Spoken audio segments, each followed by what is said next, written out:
Hello friends, welcome to विश्वा study point. विश्वा study point में आपका स्वागत है। आज हम समान ज्ञान के कुछ इंपॉर्टेंट क्वेश्चन देखेंगे जो अक्सर किसी न किसी एग्जाम में पूछे जाते हैं और ये पूछे हुए क्वेश्चन हैं।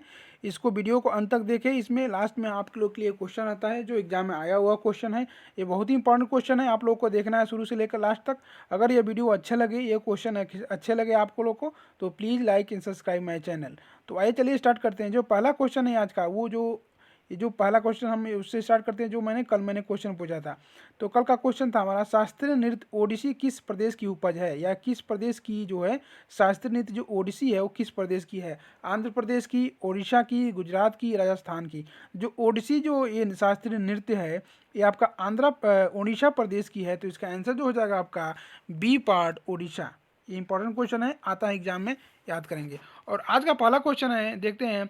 किसी कंप्यूटर में जोड़ने, तुलना करने और मिलाने के कार्य कहाँ होते हैं। ये सब कार्य जो होते हैं कंप्यूटर के वो किस जगह पर होते हैं। CPU chip, floppy disk, hard disk, स्मृति चिप। तो ये सब कंप्यूटर में जोड़ना, तुलना करना, घटाना, मिलाना, ये सब काम आपके स्मृति चिप में होते हैं, मेमोरी चिप में होता है। तो इसका आंसर जो हो जाएगा आपका डी पार्ट मेमोरी चिप। अगला क्वेश्चन है, मोनालिसा का सुप्रसिद्ध चित्र किसने बनाया था। ये देखिए, इसमें दो क्वेश्चन है। पहले तो ये पूछता है कि मोनालिसा क्या है, ये चित्र है, एक कलाकारी है कि क्या है, कोई कोई प्रसिद्ध पर्सन का नाम है। तो जो मोनालिसा है वो आपका एक सुप्रसिद्ध चित्र है, बहुत सुंदर चित्र है। ये पूछ रहा है कि मोनालिसा का जो सुप्रसिद्ध चित्र है उसको किसने बनाया था। Michelangelo, Leonardo da Vinci, Picasso, Van Gog.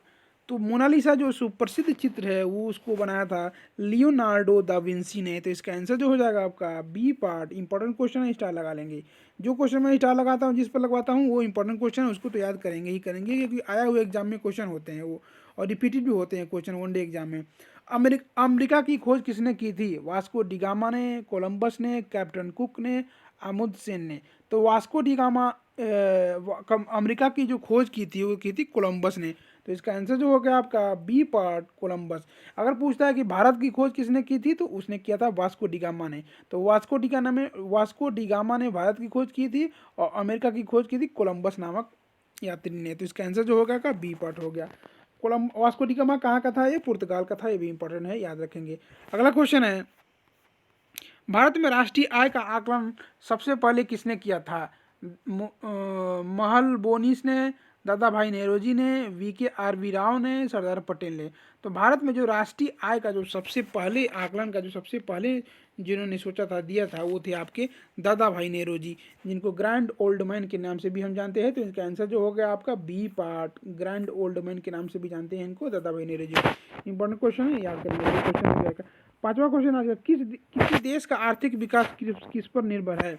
प्राकृतिक संसाधन पर, पूंजी निर्माण पर, बाजार के आकार पर, उपयुक्त सभी पर। तो जो किसी देश का आर्थिक विकास हो, इन तीनों पर ही आधारित है। तो इसका आंसर जो हो गया आपका डी पार्ट, उपयुक्त सभी। अगला क्वेश्चन है, मुद्रा आपूर्ति किसके द्वारा नियंत्रित की जाती है। मुद्रा का जो वितरण है, जो पैसे का, वो किसके द्वारा नियंत्रित की जाती है। योजना आयोग के द्वारा, भारतीय रिजर्व बैंक के द्वारा, व्यापारिक बैंक के द्वारा, वित्त आयोग के द्वारा। जो मुद्रा आपूर्ति की जो जो नियंत्रित की जाती है आपकी, वो भारतीय रिजर्व बैंक ऑफ इंडिया के द्वारा की जाती है। तो इसका आंसर जो होगा आपका बी पार्ट, भारतीय रिजर्व बैंक। WTO ये होता है WTO। ये इंपॉर्टेंट क्वेश्चन है, पूछता है पहले तो इसका फुल फॉर्म ही पूछता है कि WTO का फुल फॉर्म क्या होता है। तो WTO का फुल फॉर्म होता है वर्ल्ड ट्रेड ऑर्गेनाइजेशन। ये एक ऑर्गेनाइजेशन है, विश्व की वर्ल्ड ट्रेड ऑर्गेनाइजेशन, ये होता है फुल फॉर्म WTO का। अब पूछता है इसका मुख्यालय कहाँ है, इसका मुख्य हेडक्वार्टर कहाँ है।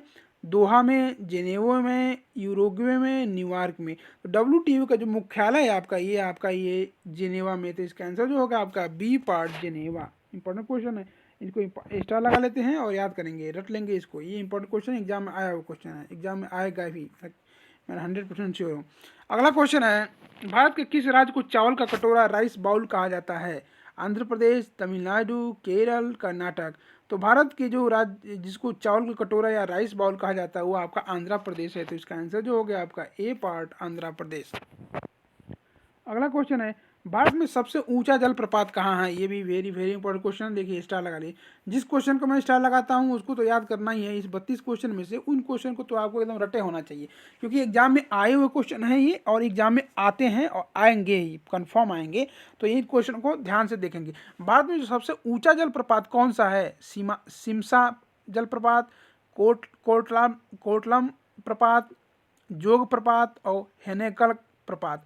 तो इसमें जोग प्रपात है आपका, जो जोग जलप्रपात है ये सबसे ऊंचा जलप्रपात है इंडिया में। तो इसका आंसर जो हो गया आपका सी पार्ट, जोग जलप्रपात।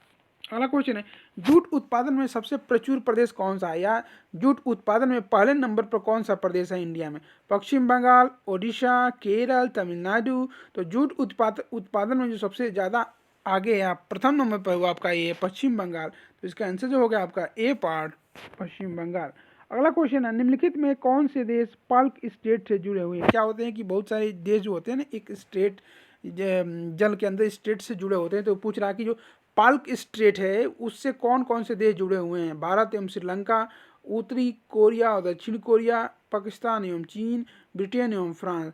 जो पाल्क स्ट्रेट है उसके द्वारा भारत और श्रीलंका जुड़े हुए हैं। तो इसका आंसर जो हो गया आपका ए पार्ट, भारत एवं श्रीलंका। अगला क्वेश्चन है, किसी राजनीतिक दल को पंजीकृत दल की स्थिति पाने के लिए कोई राजनीतिक दल है उसको पंजीकृत होने के लिए कम से कम कितने प्रतिशत मत पाने चाहिए? चुनाव में कितने प्रतिशत कम से कम मत आना चाहिए? 1%, 2%, 3%, 4%। तो ये कम से कम राजनीतिक दल को पंजीकृत या रजिस्ट्रेशन होने के लिए कम से कम चुनाव में 4% वोट आने चाहिए। तो इसका आंसर जो हो गया आपका डी पार्ट, 4%। अगला क्वेश्चन है, भारत के नियंत्रण एवं लेखा परीक्षक का कार्यकाल कितने वर्ष का होता है? इसको कैग बोलते हैं हम, कैग, CAG, कैग। ये इसको कैग बोलते हैं, हिंदी में बोलते हैं भारत के नियंत्रण एवं महालेखा परीक्षक का कार्यकाल कितने वर्ष का होता है? 3 वर्ष का, 4 वर्ष का, 5 वर्ष का, 6 वर्ष का। तो जो कैग का जो कार्यकाल होता है आपका 6 वर्ष के लिए होता है। तो इसका आंसर जो हो गया आपका 6D पार्ट। अगला क्वेश्चन है, भारत के भारत के प्रथम मुख्य चुनाव आयुक्त कौन थे? भारत के जो पहले मुख्य चुनाव आयुक्त कौन थे? जीवी मावलंकर, सुकुमार सेन, के सुंदरम, टी स्वामीनाथन। तो भारत के जो प्रथम मुख्य चुनाव आयुक्त थे वह आपका थे सुकुमार सेन। तो इसका आंसर जो हो गया आपका बी पार्ट, सुकुमार सेन। जो सुकुमार सेन थे भारत के प्रथम मुख्य चुनाव आयुक्त थे। तो ये आपका सुकुमार सेन। और जीवी मावलंकर क्या थे? जीवी मावलंकर, इसको भी देख ले, जीवी मावलंकर तो क्या थे? भारत के प्रथम न्यायाधीश थे। तो इसका आंसर जो हो गया आपका, इसका तो आंसर हो गया बी पर सुकुमार सेन। वैसे पूछता है कि भारत के प्रथम सुप्रीम कोर्ट के जज कौन थे? तो जीवी मावलंकर थे। तो इसका आंसर जो याद करेंगे, दोनों क्वेश्चन है, इंपॉर्टेंट क्वेश्चन है।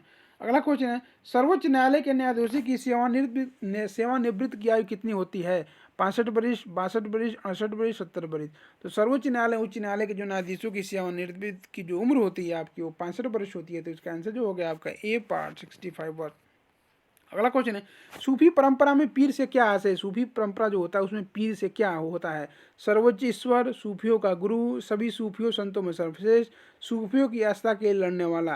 तो जो सभी सूफी संतों में सबसे सर्वश्रेष्ठ होता है उसको हम पीर के नाम से जानते हैं। तो इसका आंसर जो हो गया आपका सी पार्ट, सभी सूफियों संतों में सर्वश्रेष्ठ होता है उसे हम तो पीर के नाम से जानते हैं। सी पार्ट इसका आंसर हो गया आपका, नहीं, इसका आंसर हो गया आपका सूफियों का गुरु। जो सूफियों का जो गुरु होता है, सॉरी, ये आपका सूफियों का जो गुरु होता है उसको हम पीर के नाम से जाते हैं। तो इसका आंसर जो हो गया आपका बी पार्ट हो गया। इसका आंसर सी नहीं होगा, बी होगा। यहाँ पर गलती टाइप हो गया है आपका नहीं, सॉरी, या इसका आंसर हो गया, सॉरी, इसका आंसर जो हो गया आपका बी पार्ट होगा, सूफियों का गुरु। जो सूफियों के गुरु होते हैं उनको ही हम पीर के नाम से जानते हैं। तो इनका आंसर जो हो गया आपका बी पार्ट, सूफियों का गुरु। अगला क्वेश्चन है, गुरु गोविंद सिंह द्वारा खालसा पंथ की, जो खालसा धर्म, खालसा पंथ है, इस खालसा पंथ की स्थापना किस वर्ष में की गई थी? 1699 में, 1707 में, 1657 में, 1599 में। तो खालसा पंथ की स्थापना गुरु गोविंद सिंह के द्वारा आपका 1699 ईस्वी में किया गया था। तो इसका आंसर जो हो गया आपका ए पार्ट, 1699। अगला क्वेश्चन है, पंचशील के सिद्धांतों का प्रस्ताव कौन था? महात्मा गांधी, स्वामी दयानंद सरस्वती, पंडित जवाहरलाल नेहरू और महात्मा बुद्ध। तो पंचशील के जो सिद्धांतों का प्रस्तावक था वो थे आपके पंडित जवाहरलाल नेहरू। तो इसका आंसर जो हो गया आपका सी पार्ट। अगला क्वेश्चन है, भूमि का जल, जो भूमि का जल होता है मूल रोमों तक किस दबाव से पहुंचता है? वायुमंडलीय दबाव से, केशिका दबाव से, पराक्षण दबाव से, मूल दबाव से? तो जो भूमि का जल जो होता है मूल के रोमों तक पहुंचता है आपका पराक्षण दबाव से। इसका आंसर जो हो गया आपका क्या हो जाएगा? सी पार्ट, पराक्षण दबाव। अगला क्वेश्चन है 20वां क्वेश्चन आज का, मधुमक्खियों के प्रजनन एवं प्रबंधन को क्या कहते हैं? जो मधुमक्खियों का प्रजनन एवं प्रबंधन है, व्यावसायिक प्रबंधन को क्या कहते हैं? Sericulture, silviculture, pisciculture, apiculture? तो मधुमक्खियों के प्रजनन एवं प्रबंधन को बोलते हैं एपीकल्चर। तो इसका आंसर जो हो गया आपका D part apiculture. Important question है, याद करेंगे। रक्त के स्कंदन हेतु कौन सा विटामिन आवश्यक होता है? रक्त के स्कंदन के लिए कौन सा, रक्त को रोकने के लिए, मतलब बह रहा है तो उसको रोकने के लिए कौन सा विटामिन आवश्यक होता है? Vitamin B, vitamin C, vitamin K, vitamin E? तो उसके लिए क्या होता है आपका, रक्त स्कंदन के लिए कौन सा विटामिन आवश्यक होता है आपका? ये विटामिन होता है आपका के। विटामिन के जो होता है रक्त के थक्का जमाने के काम में आता है, तो वही पूछे रक्त के स्कंदन में कौन सा विटामिन यूज होता है? तो विटामिन के। इंपॉर्टेंट क्वेश्चन याद करेंगे। लाल रक्त कणिकाओं जो आरबीसी होता है उसका जीवन औसत काल कितना, औसत जीवन काल कितना होता है? कितने समय तक जीवित रहते हैं? 100 से 200, 100 से 120, 160 से 180 और 150 से 200? तो आरबीसी का जो औसत जीवन काल होता है आपका ये होता है 100 से 120। तो इसका आंसर जो हो गया आपका बी पार्ट। अगला क्वेश्चन है, निम्नलिखित में कौन सा सर्वोत्तम विद्युत चालक है? इनमें से कौन सबसे ज़्यादा विद्युत का चालक है? तांबा, लोहा, चांदी, एल्युमिनियम? तो इन चारों में सबसे जो ज़्यादा विद्युत चालक है आपका वो है आपका चांदी। तो इसका आंसर जो हो गया आपका सी पार्ट, चांदी। अगला क्वेश्चन है, निम्नलिखित में से कौन सा कंप्यूटर नेटवर्क नहीं है? निम्नलिखित में से कौन सा कंप्यूटर नेटवर्क नहीं है? विस्तृत क्षेत्र नेटवर्क, स्थानीय क्षेत्र नेटवर्क और व्यक्तिगत नेटवर्क और महानगरीय नेटवर्क? इसमें से जो तीन को तीनों हैं, जैसे कि ये विस्तृत होता है, ये भी होता है, स्थानीय नेटवर्क ये भी होता है, महानगरीय नेटवर्क क्षेत्र नेटवर्क ये भी होता है इसमें से, लेकिन जो इसमें जो है व्यक्तिगत नेटवर्क वो नहीं होता है। तो इसका आंसर जो हो गया आपका सी पार्ट। अगला क्वेश्चन है, उर्वरकों के निर्माण में निम्नलिखित में से कौन सा तत्व प्रयोग में लाया जाता है? फ्लोरीन, सीसा, एल्युमिनियम, पोटेशियम? तो जाहिर सी बात है उर्वरकों के रूप में हम पोटेशियम को यूज करते हैं। तो इसका आंसर जो हो गया आपका डी पार्ट हो गया, पोटेशियम। अगला क्वेश्चन है, प्राकृतिक रबड़ किसका बहुलक होता है? आइसोप्रीन का, स्टाइरीन का, एथिलीन का, ब्यूटाडाइन का? जो प्राकृतिक रबड़ होता है आपका वो होता है जो प्राकृतिक रबर जो होता है वो होता है आइसोप्रीन का बहुलक होता है। इंपॉर्टेंट क्वेश्चन है, आया हुआ क्वेश्चन है, स्टार लगा लेंगे, इंपॉर्टेंट याद करेंगे, इसको रट लेंगे। प्राकृतिक रबड़ है जो होता है आपको आइसोप्रीन का बहुलक होता है। तो इसका आंसर जो हो गया आपका ए पार्ट। अगला क्वेश्चन है, सूर्य की सतह पर हाइड्रोजन के अलावा, जो सूर्य की सतह है उस पर हाइड्रोजन के अलावा दूसरा कौन सा तत्व बहुतायत में पाया जाता है, बहुत अधिक मात्रा में पाया जाता है? Helium, argon, neon, oxygen? तो सूर्य की सतह पर हाइड्रोजन के बाद जो सबसे ज़्यादा तत्व बहुतायत मात्रा में पाया जाता है आपका वो है आपका हीलियम। तो इसका आंसर जो हो गया आपका ए पार्ट, हीलियम। अगला क्वेश्चन है, निम्नलिखित में कौन सा एलपीजी का प्रमुख घटक है? एलपीजी जो होता है गैस होता है घर में, उनका कौन सा घटक है मुख्य? Methane, hydrogen, propane, ethane? तो इसमें से क्या है आपका प्रोपेन जो है, क्योंकि जो एलपीजी होता है उसमें प्रोपेन और ब्यूटेन, ये भी याद करेंगे, इंपॉर्टेंट क्वेश्चन है। प्रोटेन, इसका आंसर तो हो गया आपका प्रोपेन, क्योंकि कौन सा एलपीजी का मुख्य घटक है? तो प्रोपेन है। और प्रोपेन के साथ साथ ब्यूटेन भी होता है, अगर ब्यूटेन नहीं भी रहता, ब्यूटेन रहता, प्रोपेन नहीं रहता तो वो भी सही हो जाता।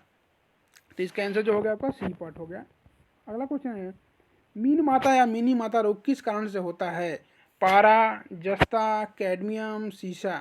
तो ये जो मीन माता रोग है आपका, ये आपका पारा की वजह से होता है। तो इसका आंसर जो हो गया आपका ए पार्ट, पारा, जिसके हम मरकरी बोलते हैं, इसका रासायनिक सिंबल होता है Hg। तो जो पारा है आपका उसी वजह से मीन माता रोग होता है। तो इसका आंसर जो हो गया आपका ए पार्ट, पारा। पहली बार परमाणु बम का प्रयोग या यूज कहाँ किया गया था? टोक्यो में, हांगकांग में, नागासाकी में, हिरोशिमा में? तो सबसे पहले जो परमाणु बम जापान के 2 शहरों में गिराया गया था, उसमें भी सबसे पहले जो गिराया गया था आपका हिरोशिमा शहर पर गिराया गया था। तो इसका आंसर जो हो गया आपका हिरोशिमा हो जाएगा, डी पार्ट। उसके बाद नागासाकी पर गिराया गया था। अगला क्वेश्चन है, युआन किस देश की मुद्रा है? जो युआन है वो किस देश की मुद्रा है? जापान, इटली, यूगोस्लावाकिया और चीन? जो युआन जो मुद्रा है, ये मुद्रा है आपका ये चीन का है। तो इसका आंसर जो हो गया आपका डी पार्ट, चीन। अगला और आज का लास्ट क्वेश्चन है, संतोष ट्रॉफी किस खेल से संबंधित है? स्पोर्ट्स का सवाल है। पूछ रहा है कि संतोष ट्रॉफी जो होती है वो किस खेल से संबंधित है? फुटबॉल, बैडमिंटन, बास्केटबॉल, इनमें से कोई नहीं। तो जो संतोष ट्रॉफी होती है आपका ये फुटबॉल से संबंधित होती है, तो इसका आंसर जो हो गया आपका ए पार्ट फुटबॉल। अगला क्वेश्चन है, और आज का क्वेश्चन यही खत्म होता है, 32 क्वेश्चन। अब देखते हैं कल के लिए क्वेश्चन जो आप लोगों के लिए क्वेश्चन है, कमेंट बॉक्स में उसका आंसर देना है। देखते हैं कितने उसका सही आंसर देते हैं। तो आज का जो क्वेश्चन आप लोग के लिए वो क्या है? आज का प्रश्न है कथकली। कथकली शास्त्रीय नृत्य किस राज्य से शुरू हुआ था, किस राज्य का है? ये सिंपल क्वेश्चन है। जो कथकली है पूछता अक्सर, कथक और कथकली, इसमें अक्सर बच्चे कन्फ्यूजन रहते हैं कि कथक कहाँ का है, कथकली कहाँ का है। तो इसका आंसर आप लोग कमेंट बॉक्स में देना है। कल मैं इसी से स्टार्ट करूँगा, आप लोग को समझाऊंगा, बताऊंगा, इसका आंसर बताऊंगा, याद करूँगा, बताऊँगा कैसे याद करते हैं। कथकली अलग होता है शास्त्रीय नृत्य, और कथक अलग होता है। तो ये पूछा कथकली शास्त्रीय नृत्य का किस राज्य से शुरू हुआ था? कर्नाटक से, तमिलनाडु से, राजस्थान से, केरल से। तो जो कथकली शास्त्रीय नृत्य है आपका ये, इसका आंसर आप लोग कमेंट बॉक्स में देना है। तो आज के लिए इतना ही। अगर ये वीडियो अच्छा लगे, आपको क्वेश्चन अच्छे लगे, मेहनत अच्छे लगे मेरे, तो please like subscribe my channel. तो आज के लिए इतना ही। Thank you so much.